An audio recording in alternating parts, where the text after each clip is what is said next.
শ্ৰেষ্ঠ শাখা হোজাই সাহিত্য সভাৰ বাৰ্ষিক পৰিকল্পনাৰ আঁচনিবিলাকৰ ভিতৰত কিছু বৌদ্ধিক কাৰ্যসূচী সাহিত্য সভাই নিয়মীয়াকৈ লৈ আহিছে।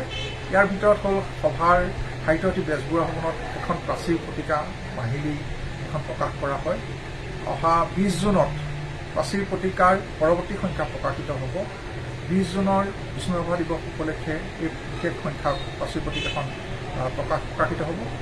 আৰু ইয়াৰ লগতে ইয়াৰ পিছতে আগন্তুক শাখাৰ বাৰ্ষিক অধিৱেশনত উন্মোচন হ'ব পৰাকৈ হোজাই সাহিত্য সভাৰ ঐতিহাসিক যিখন পত্ৰিকা সেই পত্ৰিকাখন এইবাৰ বৰ্ধিত কলেবৰত প্ৰকাশিত হ'ব।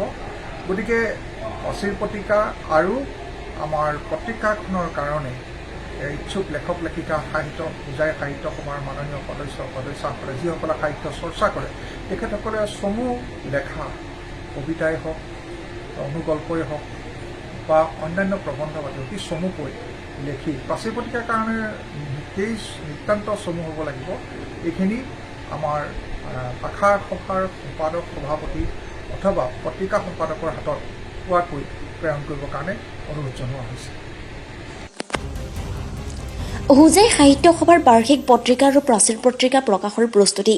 হোজাই সাহিত্য সভাই সভাৰ বাৰ্ষিক পত্ৰিকা আৰু প্ৰাচীৰ পত্ৰিকা দুখন প্ৰকাশ কৰি উলিয়াবৰ বাবে সভাই প্ৰস্তুতি হাতত লৈছে। হোজাই সাহিত্য সভাৰ বাৰ্ষিক পত্ৰিকাখনিৰ সম্পাদনা সমিতিৰ সম্পাদক অনুপ কুমাৰ বৰঠাকুৰে জনোৱা মতে হোজাই সাহিত্য সভাৰ বাৰ্ষিক পত্ৰিকাখনিৰ পৰৱৰ্তী সংখ্যাটো উলিয়াবলৈ হোজাই সাহিত্য সভাৰ সদস্যসকলক অহা 1 জুনৰ ভিতৰত তেওঁলোকৰ নিজা নিজা লেখাসমূহ সম্পাদনা সমিতিলৈ প্ৰেৰণ কৰিবলৈ আহ্বান জনাইছে।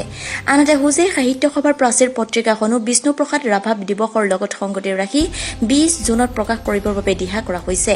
প্ৰাচীৰ পত্ৰিকাখনৰ পৰৱৰ্তী সংখ্যাটো প্ৰকাশ কৰি উলিয়াবলৈ হোজাই সাহিত্য সভাৰ সমূহ সদস্যসকলক তেওঁলোকৰ নিজা নিজা লেখাসমূহ অহা 1 জুনৰ ভিতৰত প্ৰাচীৰ পত্ৰিকাখনিৰ সম্পাদনা সমিতিলৈ প্ৰেৰণ কৰিবলৈ অনুৰোধ জনাইছে হোজাই সাহিত্য সভাৰ সভাপতি দয়াল চন্দ্ৰ ক্ৰ আৰু সম্পাদক হৰগোবিন্দ কলিতাদ্বয়ে। কাৰ্বি আংলঙৰ পৰা নাৰায়ণ বৰুৱাৰ ৰিপৰ্ট, আছাম ফোকাছ।